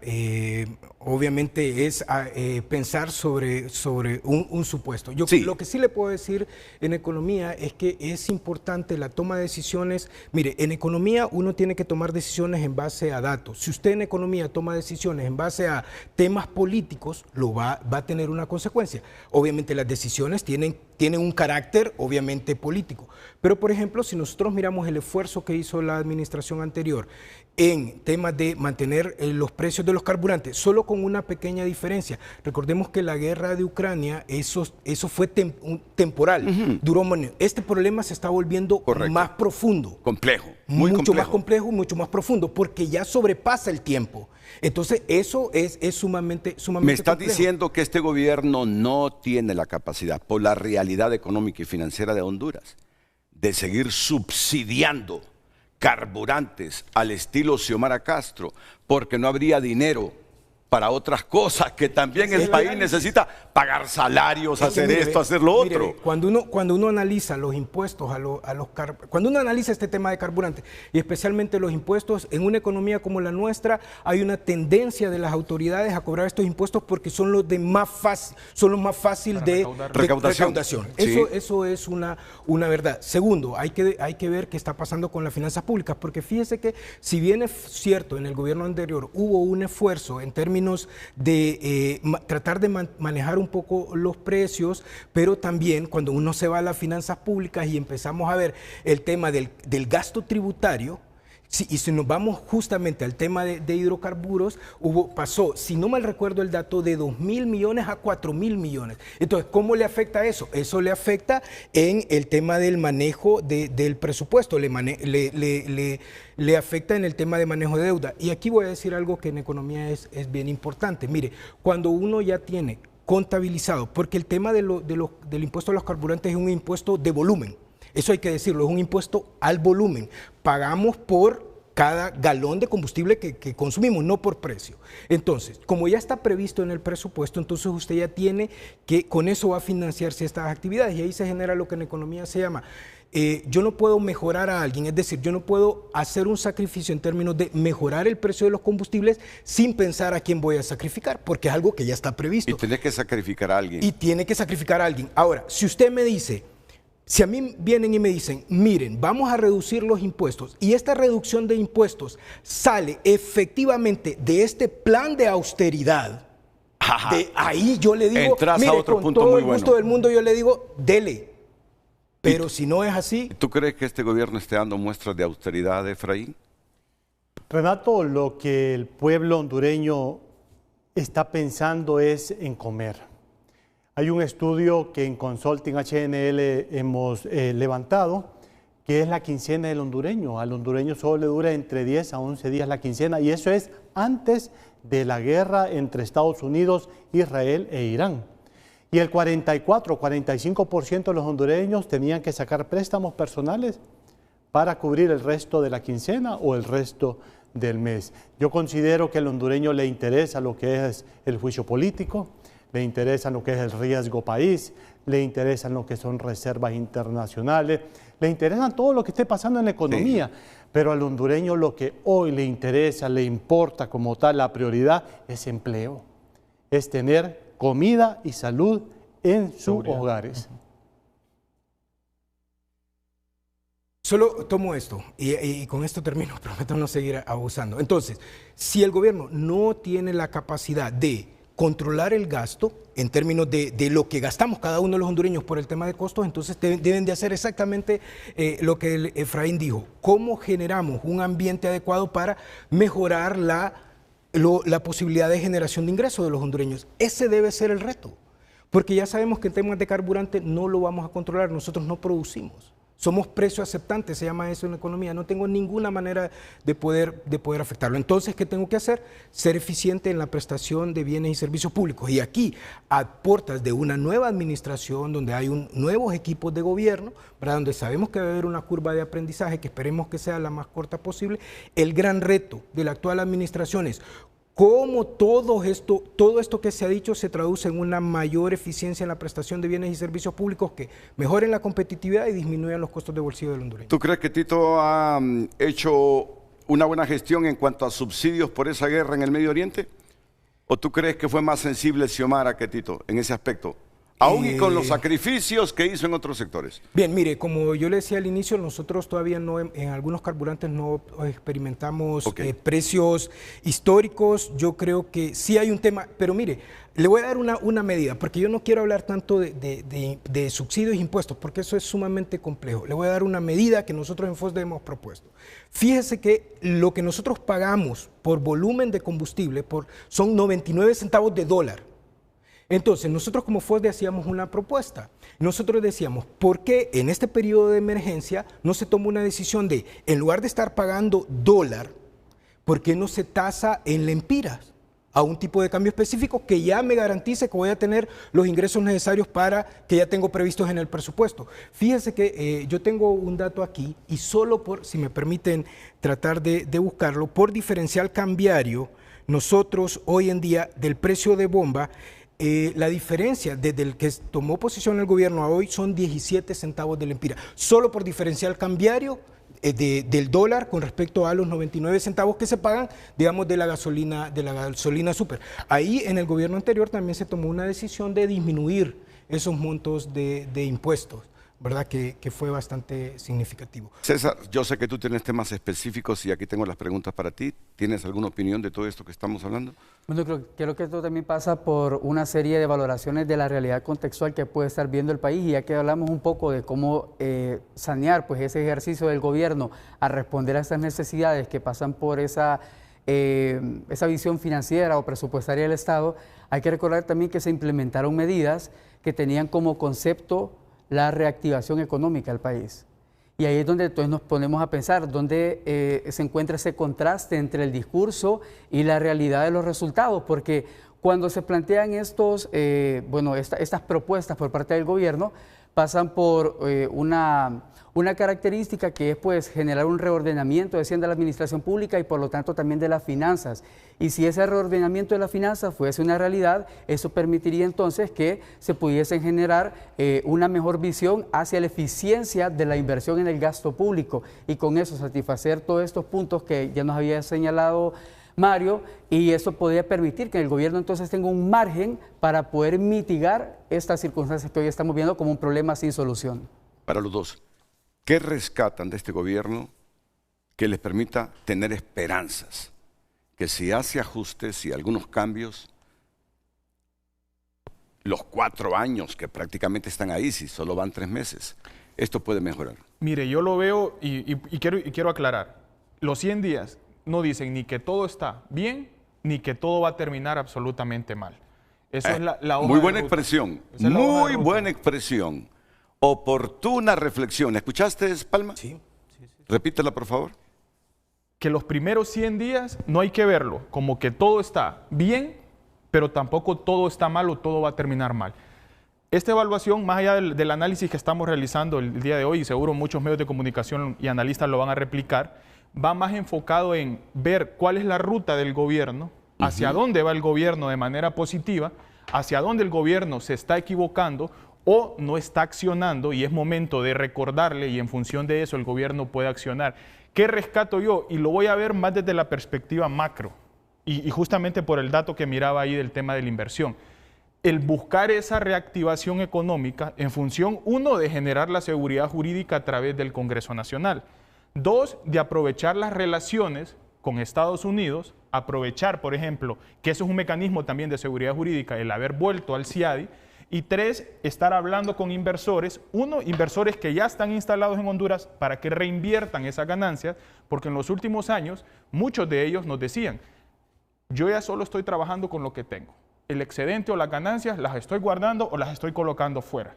Y por otro lado es atraer esa inversión extranjera que ha dejado de venir al país en los últimos años.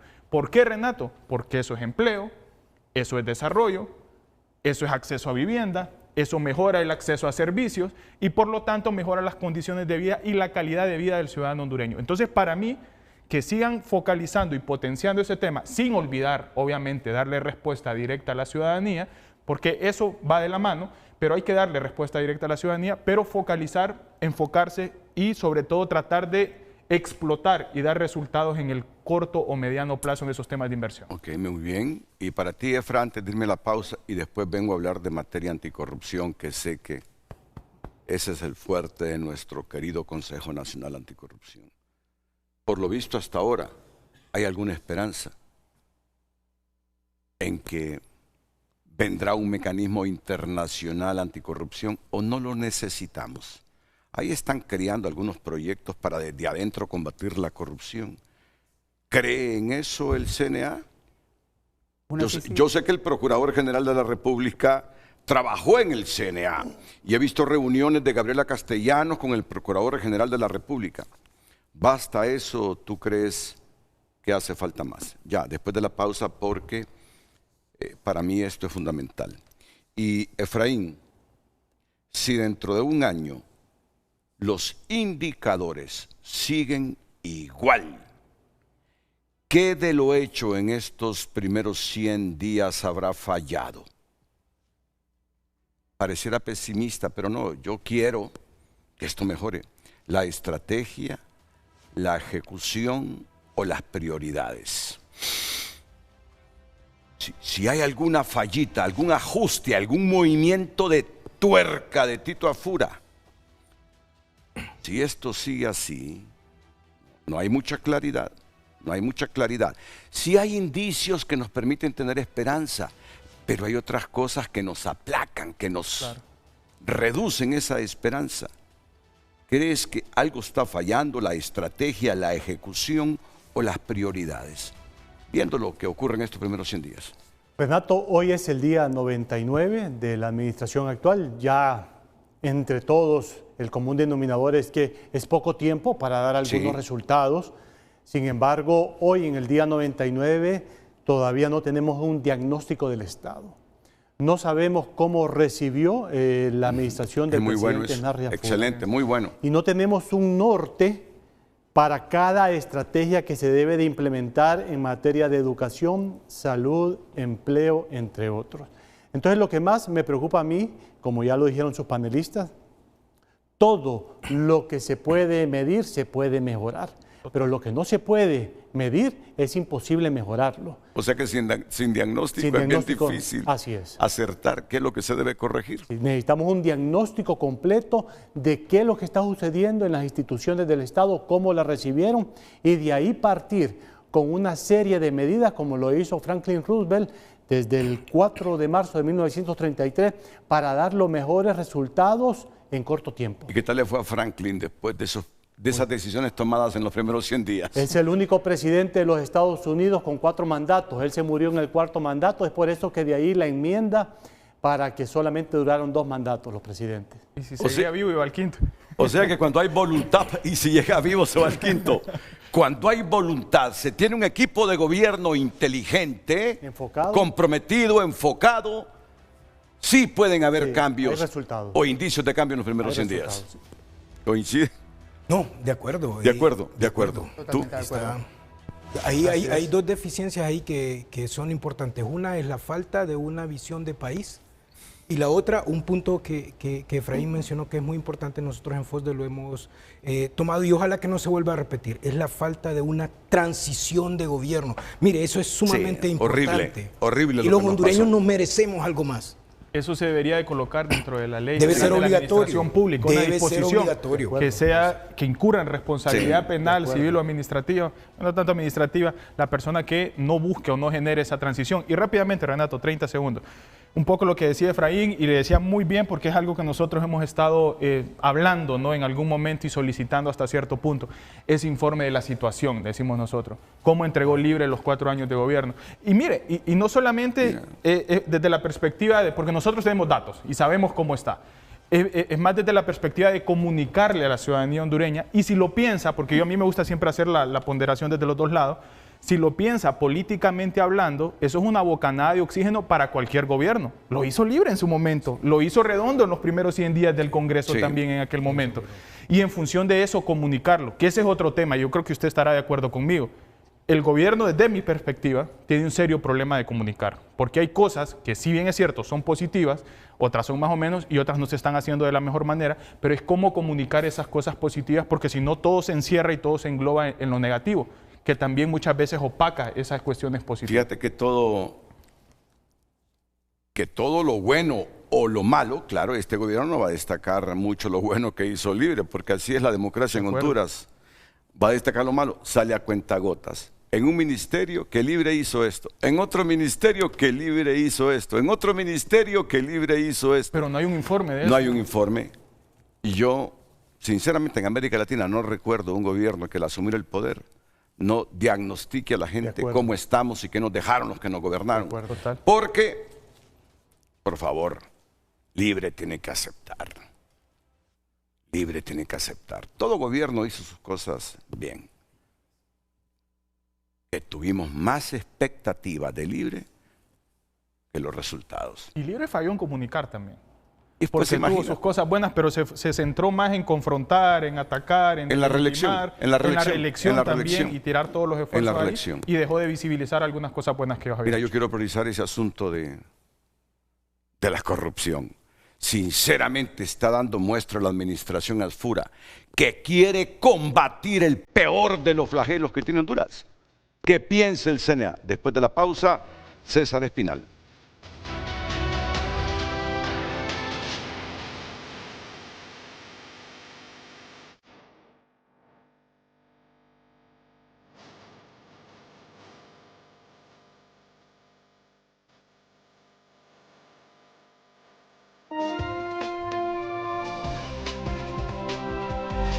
Redes sociales son presentadas por La Curazao.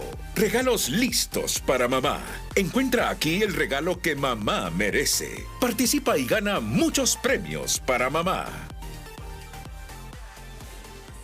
Más mensajes a través de X. Marco Antonio Babay escribe: en 100 días no se transforma un país, pero sí se puede comenzar a poner orden. Este gobierno inició sin transición, lo que naturalmente generó retrasos. La ciudadanía exige resultados y con razón, pero actuar sin planificación nos lleva a repetir los errores de siempre. Hoy vemos señales de organización y rumbo.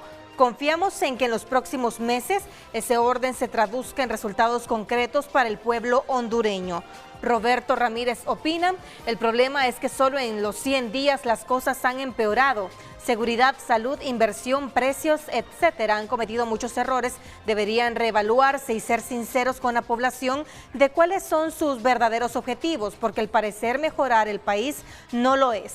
Brian pregunta: ¿tendrán resultados distintos nombrando corruptos de siempre? ¿Cambiará el país enfocándose en venganza política y seguir metidos en pasado?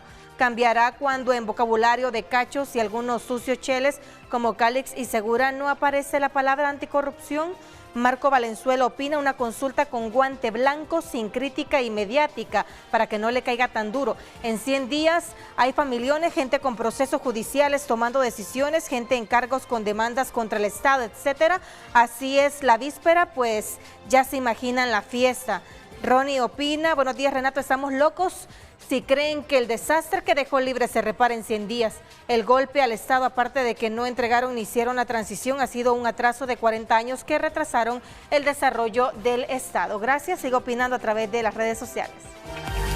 Redes sociales fueron presentadas por La Curazao. Regalos listos para mamá. Encuentra aquí el regalo que mamá merece. Participa y gana muchos premios para mamá.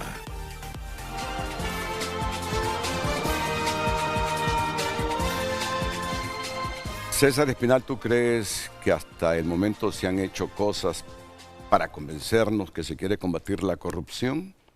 ¿O tú crees que en esta materia el gobierno de Asfura es muy ambiguo? ¿Qué piensa el CNA? Creo que para hablar de corrupción no nos podemos reducir únicamente a 100 días, porque la corrupción es un tema de años, es un tema de décadas que históricamente ha afectado al país. Sin embargo, hay que recordar pues, que naturalmente cuando se habla de este tipo de problemas, los gobiernos de manera automática tienen un compromiso de enfrentar la corrupción. hablando en cuanto a lo que refiere al actual presidente, incluso quiero destacar algo que él hizo el año pasado, fue suscribir un compromiso público con el CNA, donde se planteaban una serie de circunstancias que él debía abordar de manera inmediata. Digo inmediata porque así lo se planteó, y es el tema, uno de ellos el de la CICI. Y usted lo comentaba antes de la pausa. Respecto al tema de la CICI y la visión que ha tenido el CNA, y esto lo digo también porque sé que la semana pasada se conversó acá en este foro, cuál era, si el CNA realmente tenía una postura en favor o no de la instalación de una misión internacional, y es que nuestra postura se mantiene igual que antes. Nosotros creemos que es necesario que se apueste por un mecanismo internacional que venga a apoyar los esfuerzos que se puedan desarrollar desde el plano nacional. Pero cuando hablamos entonces de este tipo de abordajes mediante un mecanismo, sea con la ONU, sea con la OEA, sea con quien sea, nada de esto realmente va a tener el impacto esperado si no se le apuesta también a fortalecer lo interno, porque si no, entonces tendríamos un mal contrapeso desde una institucionalidad debilitada, una institucionalidad posiblemente cooptada por las mismas redes de corrupción, y entonces vamos a repetir la historia de lo que pasó con la Maxi. La Maxi se sale del país porque el presidente no suscribió un convenio, no lo renueva. Y no lo renueva por una recomendación de un Congreso Nacional en el cual muchos de esos diputados estaban siendo investigados por la Maxi. Entonces, es ahí cuando nosotros vemos la necesidad de que hay que plantear una hoja de ruta, sí, para traer la CICI. Y aquí quiero sacar algo, como CNA trabajamos un planteamiento en conjunto con la PGR para estructurar cuáles deberían de ser los pasos dentro de unas fases que debía seguir el Ejecutivo para traer la CICI. ¿Con esta PGR? Con esta PGR. Y también asimismo, pues también esto en el marco de lo que señala la ley del CNA, el artículo 1 lo dice, apoyar al gobierno en el emprendimiento de las políticas públicas, para este caso el tema corrupción, y es por eso que hemos venido trabajando la construcción de una política pública que se va a basar en un sistema y en una estrategia. Esto es porque es necesario que si se sientan estas bases a nivel interno de la institucionalidad, del trabajo de la interoperabilidad de los diferentes entes que trabajan en el tema de la corrupción, podemos ver verdaderamente un cambio y en un seguimiento a una política pública también que se piense ya en el trabajo de un Congreso Nacional, porque si bien hoy estamos evaluando estos primeros 100 días del Poder Ejecutivo, es muy importante pensar también sobre lo que decíamos, los 100 días del Congreso, los 100 días de los demás agentes del Estado, porque aquí es importante ver que sin esa interoperabilidad, entonces es un carro andando solamente con 3 ruedas. Entonces ahí creo que es importante destacar que para el CNA la visión de la instalación de una CICI sigue siendo una necesidad, lo seguimos viendo como parte de los compromisos que el presidente Afura aún tiene pendientes, y que lo que nosotros esperamos es ver celeridad al menos en darle un seguimiento a qué fue, o al menos cómo quedó la negociación del gobierno anterior y qué es lo que se tiene que hacer para continuar ese trabajo en coordinación con un Congreso Nacional, porque esto también parte por una reforma normativa de manera bastante profunda. La corrupción no se va a combatir únicamente con el discurso, ¿verdad? Y tampoco con las posturas que puedan tener muchos funcionarios, sino realmente creo que hay que dinamizar ese cambio dentro del Estado mismo, en sus leyes, en su institucionalidad y en el trabajo vinculante que pueda tener con la sociedad civil y otros sectores para que realmente se pueda dar en un marco de una verdadera transparencia y una verdadera rendición de cuentas. Preguntaba eso porque a Libre se le presionó por traer la CICI. Pasaron 4 años y nada. Pareciera que no hubo voluntad política, pero yo te lo pregunto, ¿tú crees que este gobierno tenga voluntad para eso? Bueno, es que en el caso de Libre también pasa por una pequeña diferencia, y es que estaba entre las promesas del día a día del discurso.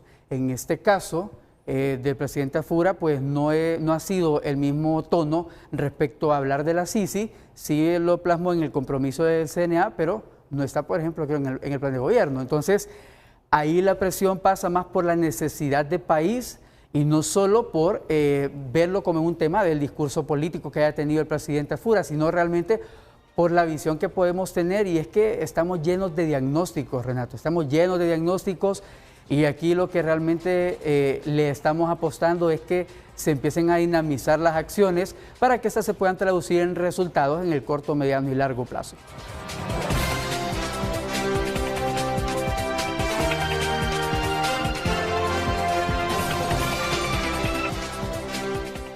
Así estamos, 60.1 de pobreza.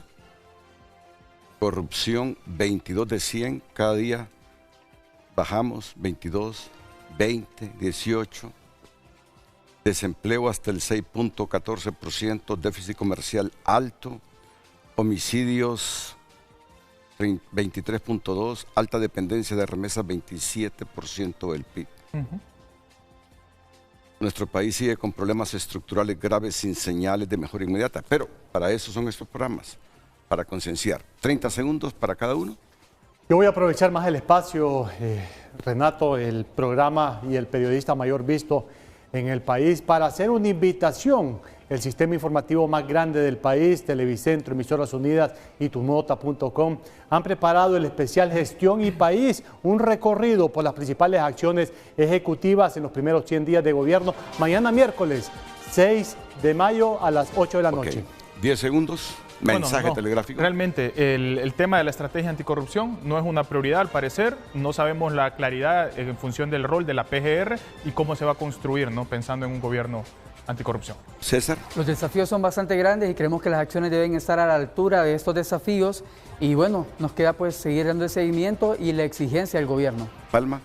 Sí, si algo podemos hacer es mejorar la prestación de bienes y servicios públicos para aumentar la competitividad y disminuir los costos de bolsillo de los ciudadanos. Dios y la Mater nos bendiga. Tiempo hay. Tito, tienes casi los 4 años completos para demostrar que puedes marcar la diferencia entre el país que hemos construido y el país que anhelamos todos. Feliz día a todos.